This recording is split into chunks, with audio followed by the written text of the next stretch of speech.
Welcome to Chronicles of Old Singapore. I'm Dr. Loh KS, a people's historian. I'm interested in the history of Singapore and the lives of its people. I speak to people about their memories of Singapore before it became a global city today. Do like the video, share your memories below, and subscribe to the channel for future episodes. Our guest today is Alex Tan Tiong Hee, a good friend from our Singapore Heritage Society days. He's a trustee of the Lim Boon Keng Settlement, 1921. Blessed with a truly encyclopedic memory, he's a voracious reader of anything history. He's known for his rich stories, passionate talks, and long walks into old Singapore. Alex, you were telling me this story about a fight in Chinatown that you witnessed. Tell us more about it. Yes, go back to the race riots in Singapore in 1964 in the month of July. I was on the way to work early morning, 7:45, arriving at the office just before 8 o'clock. And my office was in Robinson Road, today opposite the Cable and Wireless building, which is a hotel today. And then there was crowd, exciting crowds, moving very fast, Chinese. So I was curious. So I followed the crowd. No policemen, only crowd. And then there was some scuffling, and two Indians came to drag a body up. The body was on the road in Boon Tat Street, which is just Boon Tat Street, just off Robinson Road, connecting with the Cross Street. And it was very unsightly because he was bloodied all over, and very scary because you're in the middle of the riots, you know. And he was the only Malay victim there. And the crowd, they were all Chinese. I don't see any Malay. So that few moments captured my idea of what a crisis is, the fear, and the unpredictability of the situation. And it was like tasting what wartime was like. Within moments, rumors abound. Very, very powerful rumors that a curfew is to be installed in the next half an hour. Half an hour. Rumors. And then people were all listening to the rediffusion. Rediffusion, not radio. You know why? Because the coffee shop was there, just quite not too far away. And people were all crowding in the coffee shop for security, because, you know, when you have something happening outside, they congregate inside the building, which happened to be the coffee shop. And then the rediffusion was on and very loud, and the announcement was being made in 4 languages. After that, I made a call. I couldn't even make a call. There was a telephone. I tried to make a call, but no call because all calls were switched off. Then I went to my office, my father's office, with a key, and then the landlord there in another part of the building, of the same floor, told me that there's big news that there's going to be more rioting and curfew, and the police are all in full force. I suggest that you close your office today. Do not operate. Tell your father, don't come. And then what do? I went down, and there was massive traffic jam because everybody going to work, all of a sudden they changed their direction and heading for home. And people already in the office, all coming down from the lifts, from the floor, crowding along Robinson Road. And the buses were packed. The buses at that time was the STC bus.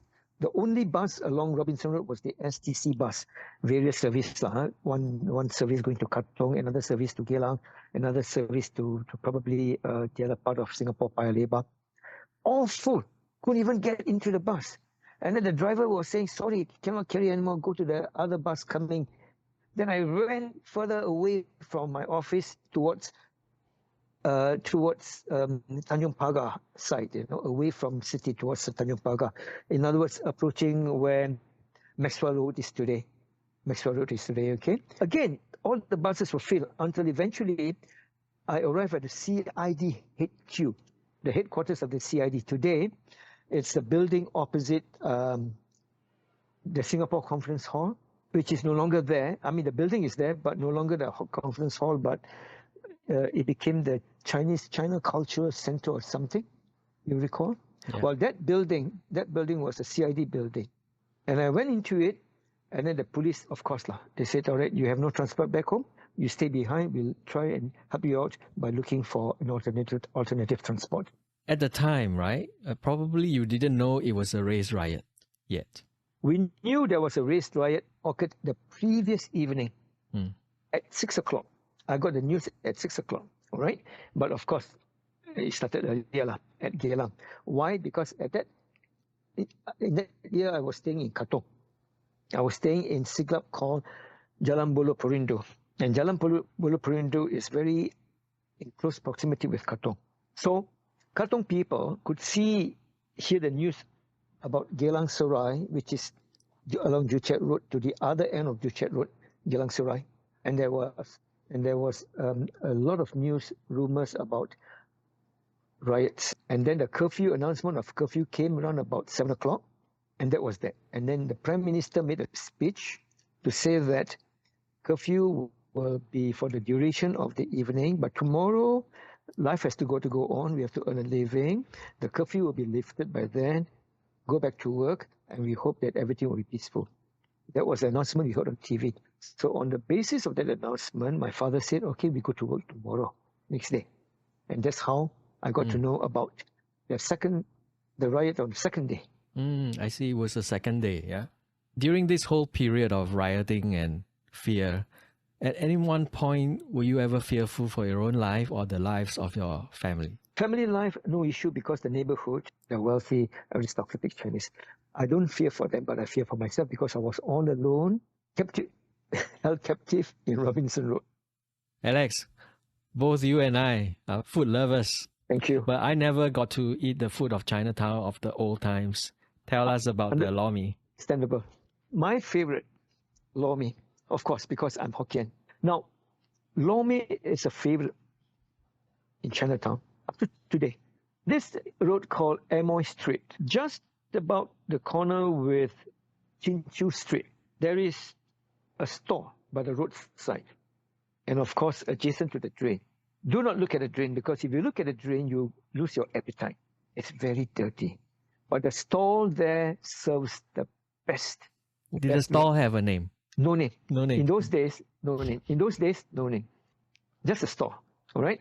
And the owner and the cook, everything in one, is the lone old man. He doesn't wear a shirt. He's poor. And the weather is hot. Just pants. And the stall with stools, something like 3 stools. And you've got to be quick, because otherwise that stool is taken away by another patronizer. And you've got to wait for something like 10 minutes for your turn to come. So I pick on the right hour when it is not lunch hour, but hungry enough to whet my appetite to go and have a nice meal for the duration of that afternoon. And probably by 3-4 o'clock would be my tiffin time, right? So my lunch time, which will be around about 12 o'clock, I made a beeline to this stall. And the old man recognized me. He says, Jay, lai. Xiu xiang, okay.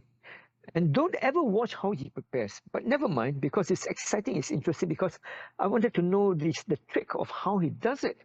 Water boil, and then he stretched out his hand. I don't know whether he washed his hand before he does so. I don't know. You can look at his fingerprints. Don't look at his fingerprints, long fingerprints. And then he tear out the mee. The noodle would be the flat, not the rounded type, the flat type of noodle. The flat type, you know what I'm referring to. He would tear out a portion, and then with a bean sprout, tauge, using his hand, and the same hand, he prepares the meat, what they call, the servings, kia liao, they call it kia liao. And then he boils the mee, the tauge, and a little bit of the veggie, the kangkong, boils it, and then takes the bowl. Don't look at the bowl because it's never clean. Pours the entire noodles into the bowl, and then with a serving of the rolls, and with fish, the red snapper, and the fish is the secret of it because it's fresh. And then I always ask for extra portion of the fish. And then he stirs the syrup, the gluey stuff, That syrup there, the stuff there, he then takes a huge spoonful of it and pour over the bowl. and then we added a bit of onion, shallots and onion. And I tell you, it is so appetizing.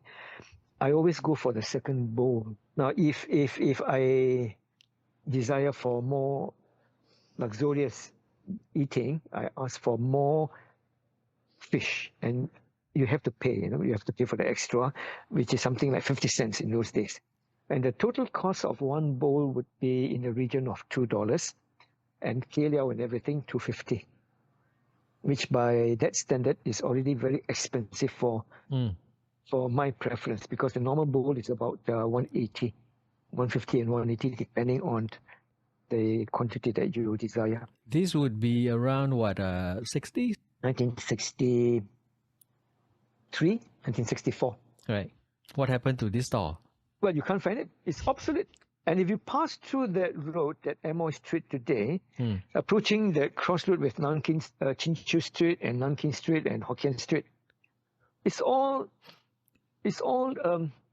what you call the kind of shop serving food stuff, quasi restaurant. You recall that I went with you, and then you patronized one of those shop houses, the stores, very clean, and you were eating the Indian meal or something. Oh yeah, Circular Road. That was Circular Road.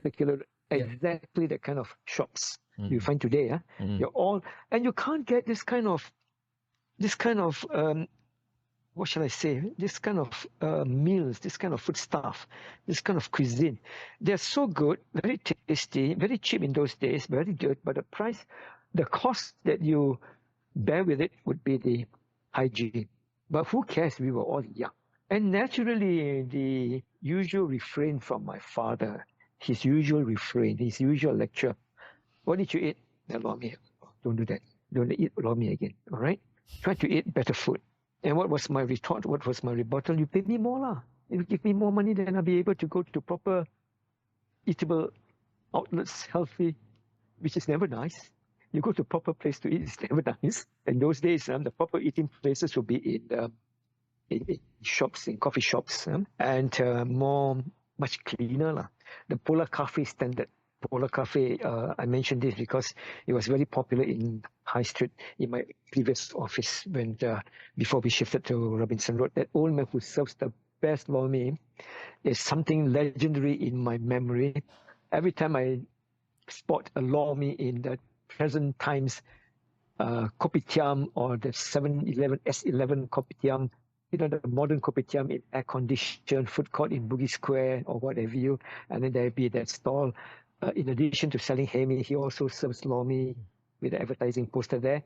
No way. And I tried that. You don't approve of that kind of hybrid. Not only don't approve, but try to discourage and maybe revolutionize the whole mindset of our eating culture on the hawker food tradition. You must give me some hope, right? We are the youngsters. You must give us some hope. Where do you think maybe today the closest taste we can find? Sad to say, I can't, But if you want to go to the closest to Chinatown standard of those days, the dirty but delicious, the opportunity cost, you get it cheap, very good, but at the expense of the dirt. You're not going to say JB, are you? I wanted to, but because JB is not really Hokkien, so I cannot bring in. I would bring in Siopo. Now, put in your mind to your knowledge on Siopo. The nearest MRT, I think it would be Bugis MRT. Get out of Bugis MRT, walk along the back, and then you approach Queen Street. Now, when you arrive at Queen Street today, it's not the Queen Street of the old. Well, in due time, perhaps when I have one of those moments with you, I try to bring photos to show you what Queen Street was like in those days, confluence with Roadshow Road. Today, there is a food court. No, it's not a food court, rather. It's a food market. Not food market. What market do you call that? Hawker Center. And that hawker center is called Queen Street Hawker Center. I think it's huge. It's very huge. That would be the closest in my idea, the concept of the hawkers that I patronized in Chinatown in the days of the 60s. And that would be the closest. Because I see the dirt there. Don't use the word dirt. Let's use the word hygiene. Yeah. That would be less hygiene there, less hygienic there. And the cooks, more or less, our local folks. I still see the old woman. I still see the old man. And I still see some of the old kind of dishes. The char kway teow is still there. That's Teochew. And that's a mixture of the dialects. Because where I patronized in the Chinatown, Nanking Street and Amoy Street, that is quintessential Hokkien. And if I want Cantonese, I got to go to Kreta Ayer side, Pagoda Street for the wonton. And if I Key Station, that would be very appropriate to describe. Yes. And that's where you get the best char kway teow, and then the best kway teow tongue, and then the best mee pok. Yeah, my father's favorite mee pok, and he will always make the beeline to and that place, and he calls it the lavatory. Why is it the lavatory? Because that part of Chinatown, which is just at the border, meaning the Singapore River, that's the end part of the Chinatown proximity, the precinct of Chinatown. And there's a very famous lavatory there. And then close by the stalls, not the shops, the stalls, and they sell all those tummy pork. Again, no name, the no names kind of hawker store. They are very mobile because by night time they close shop and then they will track. It's a track, what they call the cut. And this is the same description with the Lor Mee gentleman, the old man that I was talking about earlier, pushing a cut. That's why there's no name. And then he pushes the cut using his brute strength and using his talent in preparing the meal. That was the kind of people we had in those days. You want to talk about the Trishaws? Okay. Trishaws and pirate taxis. Pirate taxis, yeah, wonderful. Was there like a Trishaw station or something? You could notice that where they are located in Queen Street, there would be a stretch of this Trishaw stationing there, something in the amount of 10 or 12 or 15 along Queen Street. And then if you happen to be in Queen Street and then you're looking for a Trishaw, you know where to go because it's there. Otherwise, it's the mobile kind. You got to wait and then wait for a Trishaw to pass by, and it can take something quite long, 5-10 minutes. Why? Because it's human labor. It is not machine. So he goes slowly, and you could see him from a distance. And then when you see him from a distance, you wave to signal to him, so he will make the beeline to approach you. Why is that so? Because in the intermediary, you're going to get another passenger who might interrupt you, trespass you, and hail this Trishaw, who then acknowledge the second passenger to say, I've already booked because Alex Tan is waiting for me. Alex Tan and his mother and grandmother waiting for me. And that was the style of traveling in those days. Now, we were staying in the part of Singapore, Katong. Well, I've got several houses. My father, he's being a very wealthy man. We have a house in Bukit Timah. We have a house in Jalan Bulah Perindu. And in between, my great-grandmother, she stays in Steel Road. And she was still alive when I was conscious of myself, my schoolwork, my obligation to go to school, my obligation to shower, that kind of thing. She was still around and alive. Now that would be the period when the mode of traveling was always by Trishaw. Why? Because Katong was our family playground.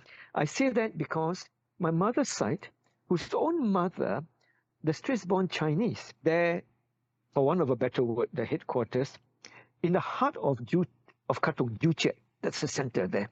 And the Eurasians will be just on the periphery, Ceylon Road, Marshall Road, and then Chapel Road, and then Steel Road. So the dynamics, the Hokkien, Peranakan, Straits-born, and Eurasian dynamics were very good. And the common language would be English, of course. But for the elderly Peranakan, my grandmother, my great-grandmother, with this Eurasian would be in Malay. And the mode of transport, Trishaw. So it's so common to see a Trishaw coming, and it's going to be a Eurasian family or a Peranakan. And of course, the coolie would be the China-born Chinese who speaks sprinkling Malay, comprehensive Malay lah, very basic Malay lah. Mana, Jawo, that kind of thing, But fluent Malay, no way. And I don't speak proper Malay also. I speak Malay. So you communicate with these coolies, and they're all Chinese, you know. You hardly see a Malay. To see a Malay trishaw, you got to go to Geylang Serai. Then you probably see 1 out of 10 or 2 out of 10. But in Katong proper, it's 10 out of 10 Chinese, right? And you communicate with the trishaw man. I want to go to which part of Joo Chiat? And that would be probably in Ceylon Road. Why? There's some stores there that happen to be your favorite. And one particular store, your favorite, is the macaroni soup. I don't know whether this language I thought you understand what's macaroni soup. A favorite of my grandmother, because at her age she can't chew well, so macaroni is very nice for chewing and easy for swallowing. And then with the strips, the strands of chicken, and that's her favorite. So she will say that's Ceylon, there where Serani is the Malay for Eurasian. And then the coolie say boleh 30 cents. So you will say 30 sen.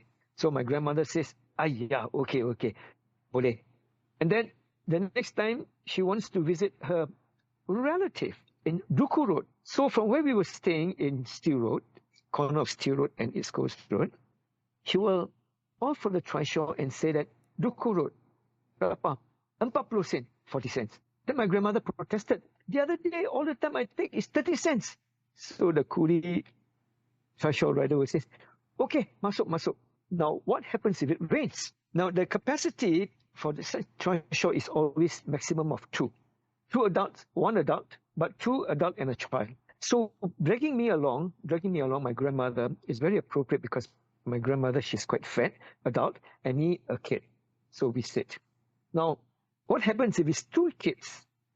2 kids, then the second kid will have to kneel at the platform. You see, the trishaw, you have the seat, and then you have the platform there for your feet, and there's a space for the child to stoop. And it was permissible in those days. The police allow it. Why? Firstly, you're talking about the degree of traffic, the amount of traffic, which was minimal. You could cross the road anytime, knowing that the next car coming would be some distance away, giving you sufficient time span to cross the road. And the road in those days was, what was it? It was a one-way street.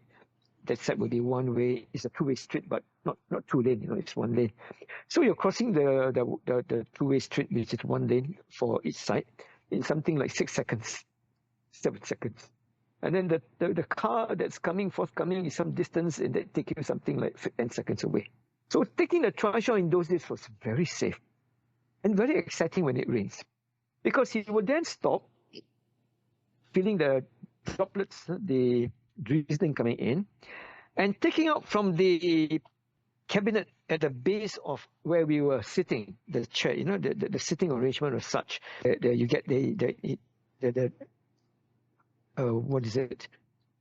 That little box, the box that we were sitting, that serves as a capacity box for him to store his raincoat and the canvas, where he locks the topmost part of the rooftop of the hawker, the trishaw, and then the base, the hook with the platform, the feet of our feet where we rest our feet. And it was quite good, because it's foolproof. I mean, in the sense that you don't get much of a raindrops disturbing you. And he wears a raincoat, and then he cycles in a very slow pace. And you are talking about from one spot of let's say one spot from me to you, and let's say you are something like 10 feet away, 10 meters away. It will take him to something like half a minute at a very slow pace. That's what I wanted to ask you. Like, from where you usually take the maybe Robinson Road to Katong, how long would a trip be? If it's in Robinson, no way I'm going to take a trishaw, because I can, from A to B, from my office in Robinson Road to my bank, to my bankers, which will be in. We have several banks. So let me think of the closest bank, which would be in a Chung Kiao Bank. No, Chung Kiao Bank is still near. I'm trying to give you some old names, Far Eastern Bank. So these banks that you don't hear of, Far Eastern Bank, which is at the back of my office. Now, if I take a Trishaw, a normal day, the traveling time would be from my office, then he travels to Stanley Road, then makes a U-turn, Macklem Street, Macklem Street, not Stanley Road, Macklem Street, and then into Cecil Street. It would take him maybe about 5 minutes, Poor guy. 5 minutes. I could walk from my place to there. I beg your pardon, it's not 5 minutes. It can be 5 minutes, 10 minutes, 10 minutes, all right? 10 minutes. Yeah, 10 minutes, all right? I could walk from my place, my office to there in something like less than 5 minutes, slightly less than 5 minutes. And I could go back and come back twice, for him to travel to the bank and to come back to my office. Now that's the kind of the rate of movement Trishaw. Now, if I want fast, I take a taxi, all right? But taxi, there's meter, right? There's meter. And faster still, flying the roads very frequently and very predictably would be the pirate taxi. Do you hear of this pirate taxi? Yes, before the days of Uber and Grab. Far before when legislation came in to ban pirate taxi, that would be in 1970, towards the end of 1970, yeah? And the beginning of the golden age of Singapore, meaning that the URA comes and then you have a lot of demolishing, the third phase plan, and then they roll out all these changes, URA, and the satellite towns, Toa Payoh is being built, and then Teluk Blangah, and of course Bedok is being restructured. Now that would be the era of the end of the pirate. I would just walk a distance towards Cross Street and wait at the very fast moment. It's not a long one where we have to wait for a taxi, because taxi can be longer by virtue of the fact that availability of taxis are limited. Pirate taxis, the gangsters, the unemployed, they get a car, they just drive off and pick up anybody. And these are all opportunities for such people, because don't forget, the economy in those days, unemployment was still quite high.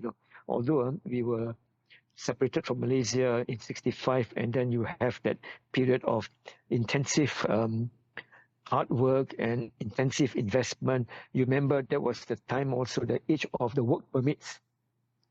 The work permits introduced to discourage, to preempt Malaysian workers to work in Singapore. So that was the time work permit was the thing. So high unemployment and a lot of jobless people, they take to driving pirate taxi.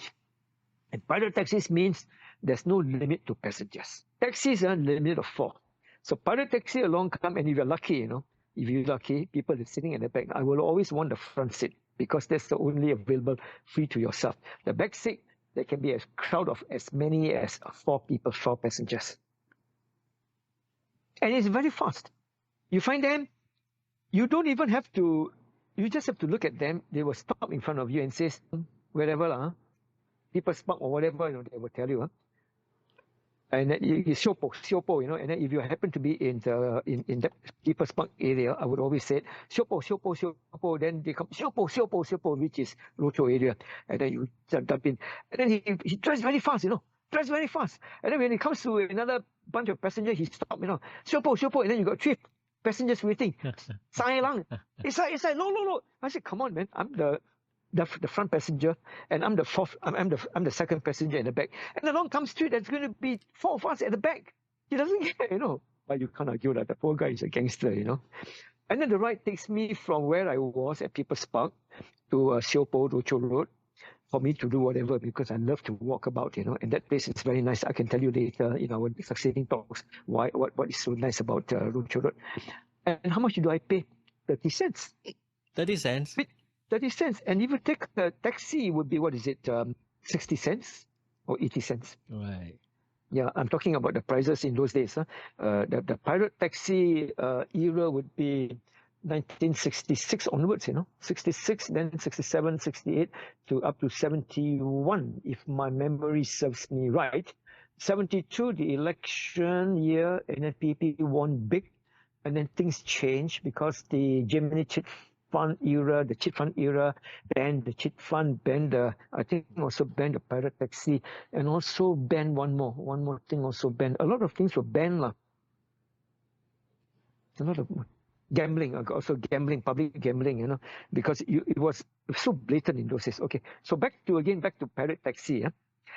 These drivers, you know, they are real gangsters. Okay, they will smoke, and they don't care. The ashes fall on it.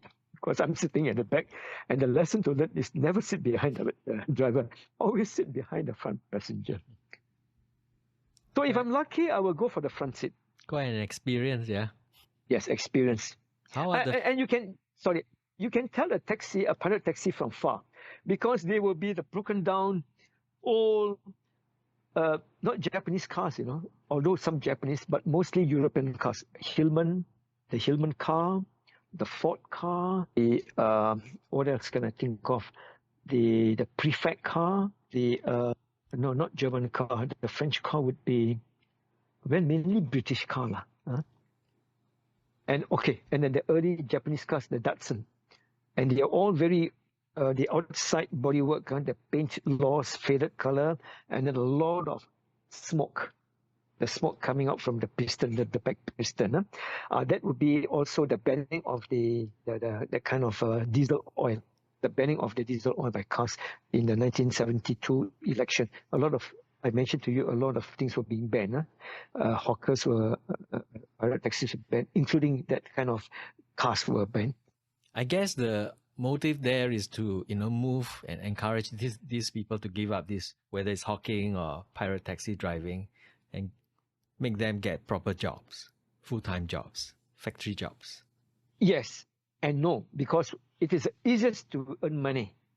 To find an employment in Singapore in that era, before the 72 election, very difficult, Kasih. Really very difficult. Now, when you did your project on the Rolai was the biggest stock. It was the biggest stock because the German came in, and then we were talking about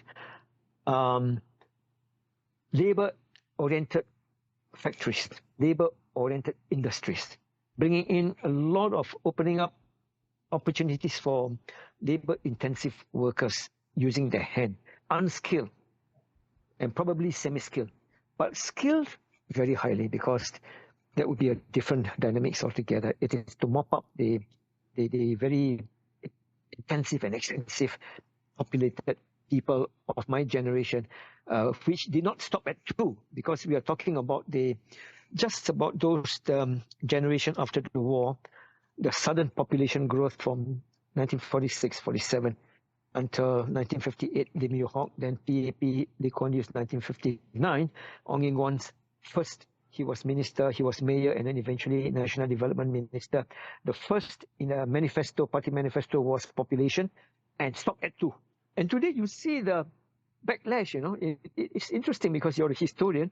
You could see that the irony, that paradox. We want people to have more than 2.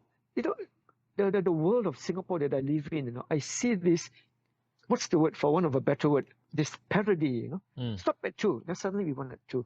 And then in those days, highly skilled was what? Poly. And that's not easy to enter. So we have a lot of vocational school. We have the vocational institute in those days. But today it's all geared to tertiary.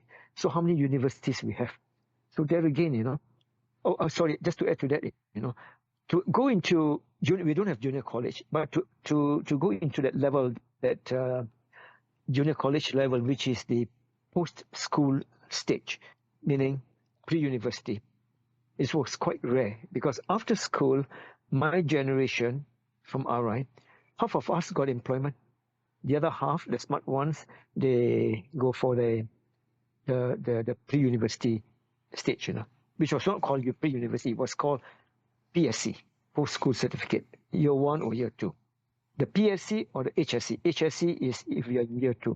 And then from there you go to University of Malaya, University of Singapore, or University of Malaya in Kuala Lumpur, where they offer engineering courses. Singapore, for those conventional humanities and subjects like science and arts, and of course dentistry and medicine.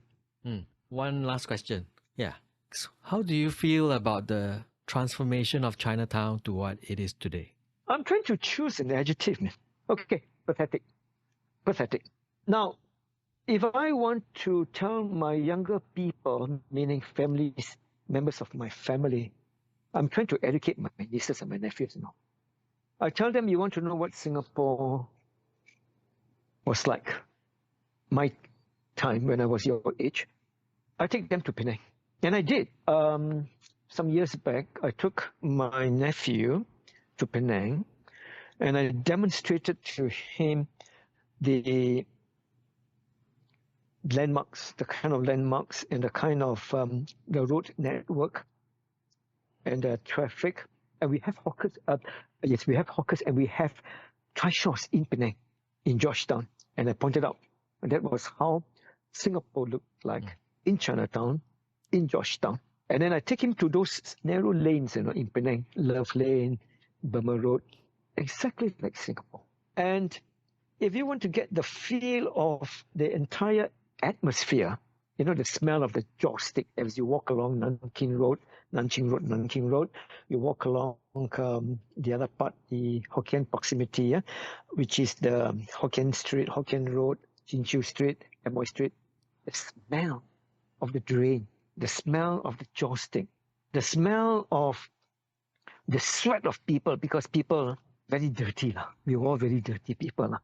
And then the clothes, the hanging of the clothes outside the window from the shop houses where they live in.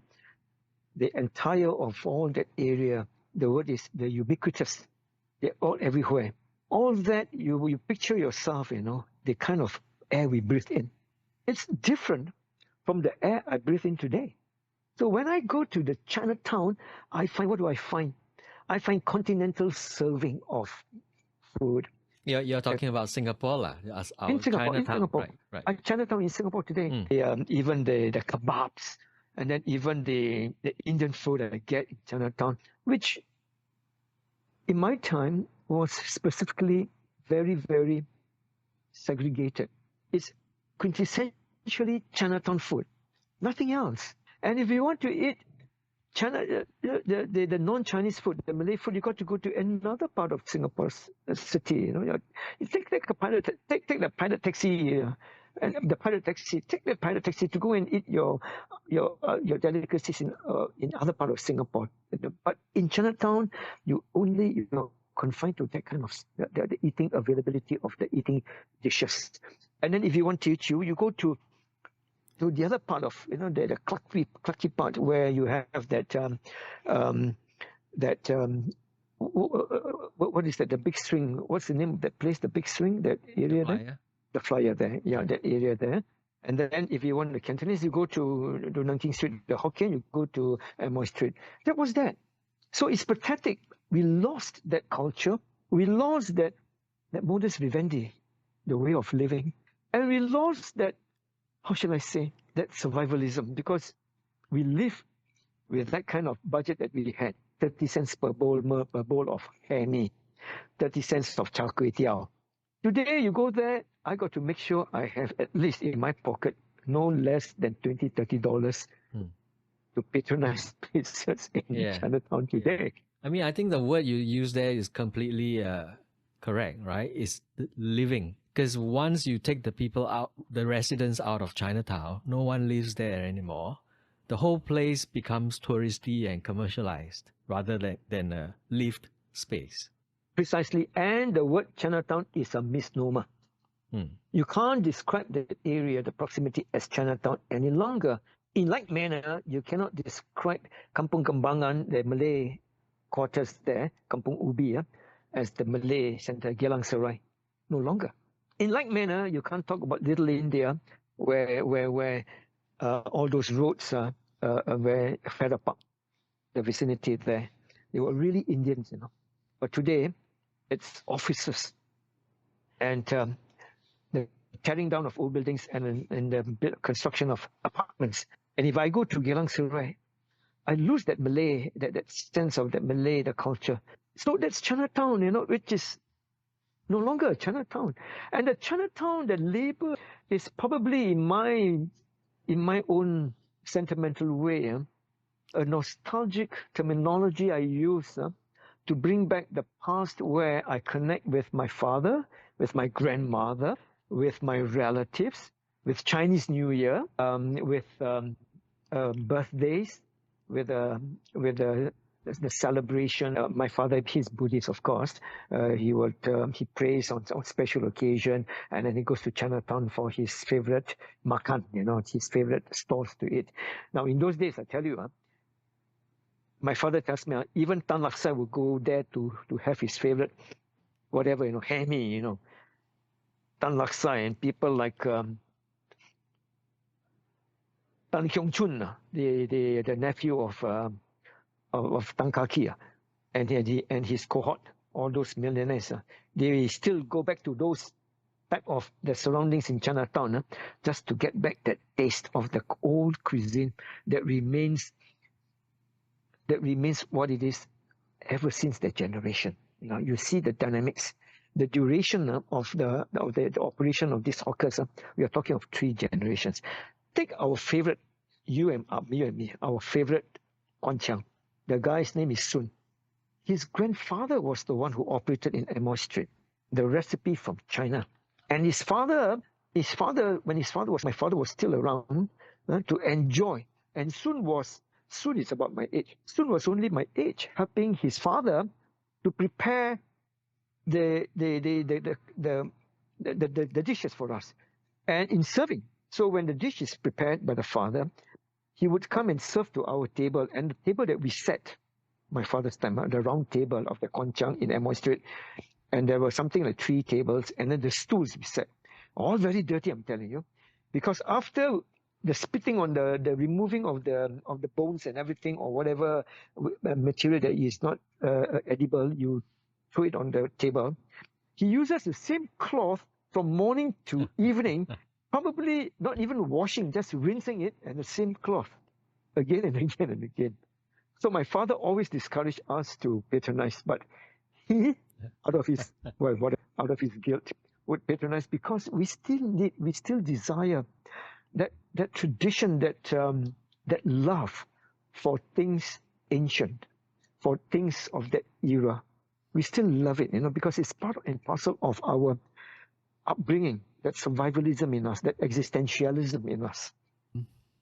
Do you think it is possible for any effort, whether government agency or community, to bring back that feel, that love for Chinatown? I think they've tried that.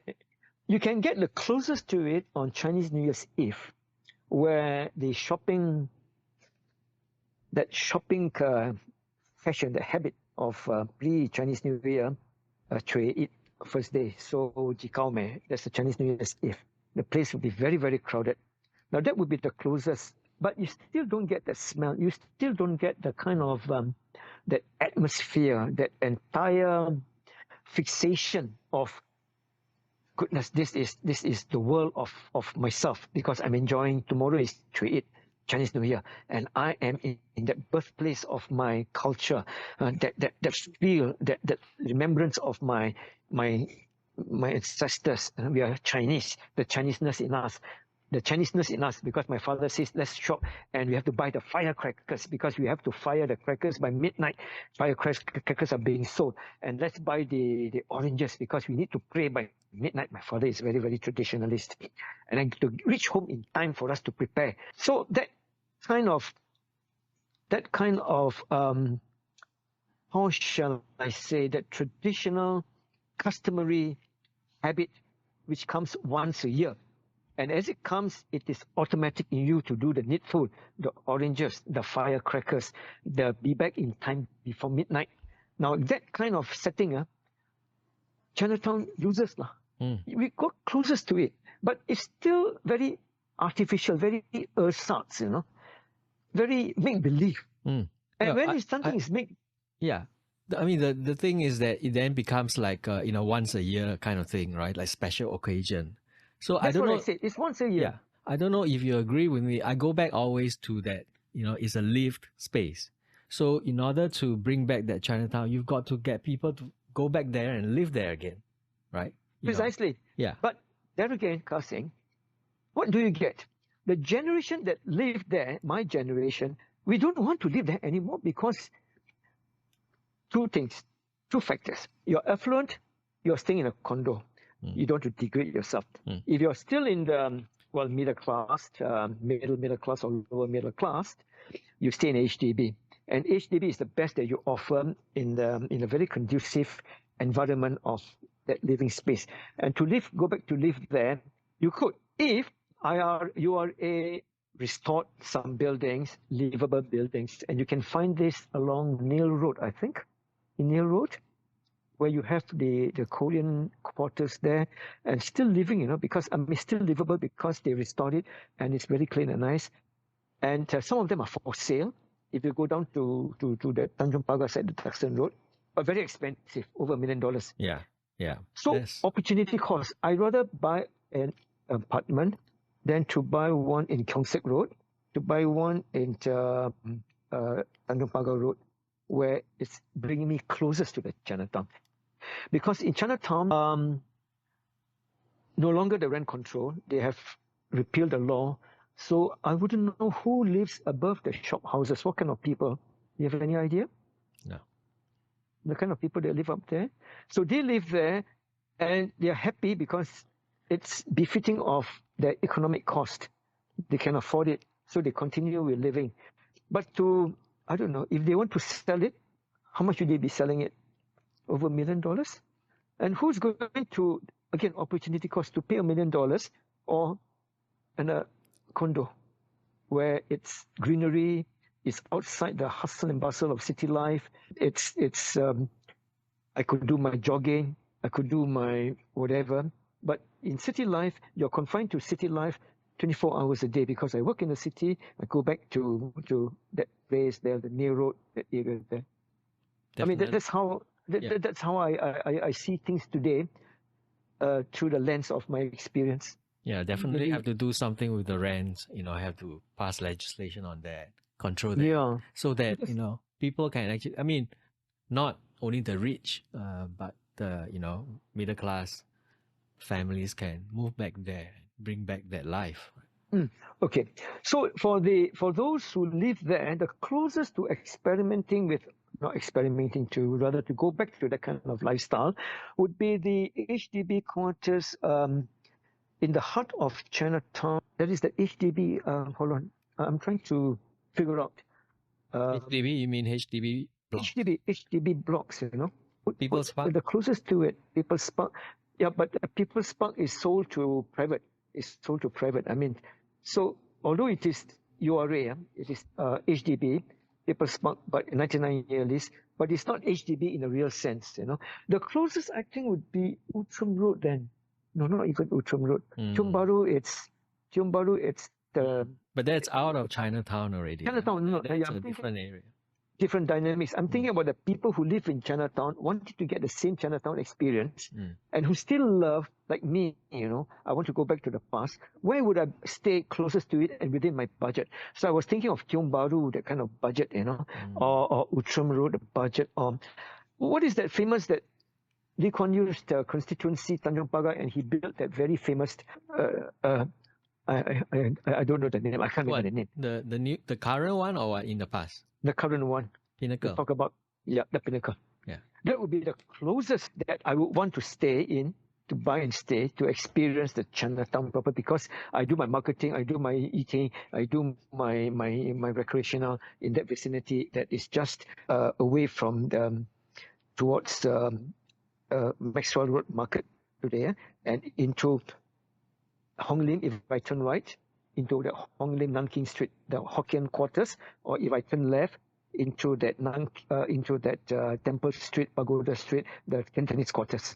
Yeah, I mean, I guess we are not the land use experts, we are not the planners and all that. It's not our job to do that, right? But I think what we can do is, from your memory, especially, to highlight some of the cultural, social elements that are so crucial in the past that we should try to bring it back, bring those things back to Chinatown in the future. Yes. So it does take time, I think, but it can be done, I think.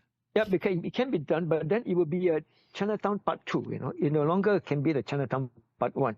The Part 1 has gone. And then if you talk of Part 1, the essence, the very essence of that Part 1, you're talking about the smell. I mentioned the smell. I mentioned the Lor Mee. I mentioned the pirate taxi. I mentioned the Trishaw.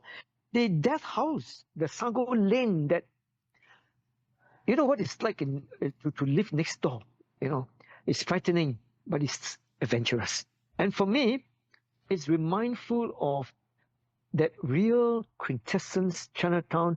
There's no two ways about it. Why? Because of the poverty. You can't afford to die with a proper burial. You just can't afford. So you make do with the least in the charitable institutions available to give you a proper burial. All right. Even the coffins are all cheap, and then the ancestral worship, all they go through the motion. They give you the bearers, even the wake, the 24-hour wake, and then the wailing. Why? Because your relatives come, they wail, and then they go back home, they continue again. Now that kind, and it's not just a wailing for one family, but you're talking about 10, 20 families. They all die, and they're all waiting for the funeral to take place. 3 funerals, 4 funerals, 5 funerals a day. Then the day pass, another group of set of people who die. Each new day, each new set of people die to replace each new set, the funeral, and the deceased, the first batch of the deceased. Yeah. You see, the first batch die 3 days or even 2 days or 1 day of wake, then the burial, the funeral, and that 1 day pass to bring in the input of the new people who died, and then it goes shuffling, like that. You get the idea. Yeah. And that makes Chinatown what Chinatown is. Life and death. Yeah, the living death. Because the people who die, they are those in the neighborhood. And then, you hear this legendary talk about, it's very legendary, about one cubicle with 10 people, 15 people. It's ubiquitous. They have their business there, their laundry there, and their eating there, and the sleeping there. Now, where can you find this? Even in the HDB culture today, you don't find it in the HDB culture. How you enjoy yourself? Always, because Singapore is best that you enjoy the most. Otherwise, the fun that I'm enjoying today, the generation after me, only assuming that I should live another 20 years, it will no longer be what it is today. So it will be Singapore Part 2, Singapore Part 3, Chapter 3. I like the idea of Chinatown Part 2, 2.0. 2.0. Share your memories below and check out my other videos. Write to me if you have any questions on Old Singapore or if you like to come onto the podcast. My email is below. We'll meet again.